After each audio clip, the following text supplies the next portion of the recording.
we're talking about today is what is the unintended consequence of what was a good policy. And the unintended consequence is that we have had children who are concessionary tickets for the last number of years and eligible tickets in some cases that now do not have a seat in the bus. I personally have between 50 and 60 children in my county of Louth from villages like Ravensdale, Castlebellingham, Annagassan, Cullen, Ardee, all trying to get into Dundalk, Drogheda, Dunleer. They do not have tickets on those buses. Those buses are leaving each day half full because the people who have gotten tickets for it either don't need it or aren't using it. And as the last speaker here, Minister, I am coming to you today on behalf of the people in County Louth, on behalf of the parents of those students in County Louth, to ask you, Minister, what is the plan to fix this? On ARA, and I'd like to thank the Minister for taking time out of her busy schedule to be here. And I would like to thank the senators for raising these matters today. Before I address the specific issues raised, I would like to provide an outline of the very significant extent of the school transport scheme, which provides transport on a daily basis to tens of thousands of children across the country, to both mainstream and indeed special education settings. The purpose of the school transport scheme is having regard to available resources to support the transport to and from school of children who reside remote from their nearest school. In July of 2022, Government announced funding for the waiving of school transport scheme fees for the 22-23 school year. And this was part of an extraordinary cost of living measure package. The measure has saved families up to €650 per year. School transport ticket registration for the 22-23 school year closed on the 29th of July, by which time almost 130,000 applications or registrations were received for mainstream school transport. This figure includes 44,299 new applications, as well as rollovers from the previous school year, indicating the very strong level of demand for tickets. Already 124,000 tickets for the mainstream scheme alone have been issued to applicants. At the start of the last school year, there was approximately 103,000 children carried on mainstream school transport services, so already in the region of 21,000 additional places have been created and have been created free of charge. There has been an increase in tickets allocated across all counties, and we are continuing to process applications and to issue tickets as soon as extra buses and drivers are sourced and become available to provide transport for the higher numbers qualifying for the service. However, regrettably, unprecedented numbers of new applications for the upcoming school year has led to some delays in issuing tickets.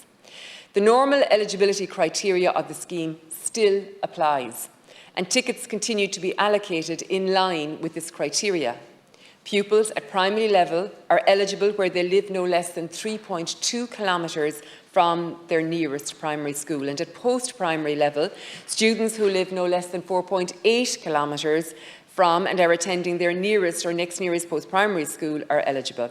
Any pupils who do not meet these criteria are deemed not eligible or otherwise known as concessionary applicants and are allocated a ticket, as has been previously the case, based on availability of a seat when all eligible children have been catered for. In line with normal practice, all eligible children who completed the application and ticket registration process on time for the 22-23 school year will be accommodated on school transport services where services are in operation. In addition, pending completion of the outcome of the full review of the school transport scheme, temporary alleviation measures at post-primary level do continue for the 22-23 school year. And as I've previously outlined, these measures will provide transport for students who are attending their next nearest post-primary school. With regard to the review of the school transport scheme, the Department commenced a review of the school transport scheme in February of 21. The review is being conducted with a view to examining the current scheme and how it currently operates, its broader effectiveness and sustainability, and that it adequately supports the provision of services to students and their families. The review encompasses the school transport scheme for children with special education needs also. The review of the primary and post-primary school transport scheme will examine each element of the scheme and includes eligibility criteria, trends, costs, cost drivers and overall effectiveness in meeting the objectives of the schemes. The review will also examine the potential for integration of different strands of the scheme and a more coordinated approach with other governmental departments that also use transport services. Wider considerations relating to operation of the scheme are also taking place in the current phase of the review. As part of the current phase of the review, the Technical Working Group has undertaken extensive consultation, including running a public survey for parents and guardians and students who use the service and those who do not use the service but would like to use the service. These engagements have yielded extensive data for consideration.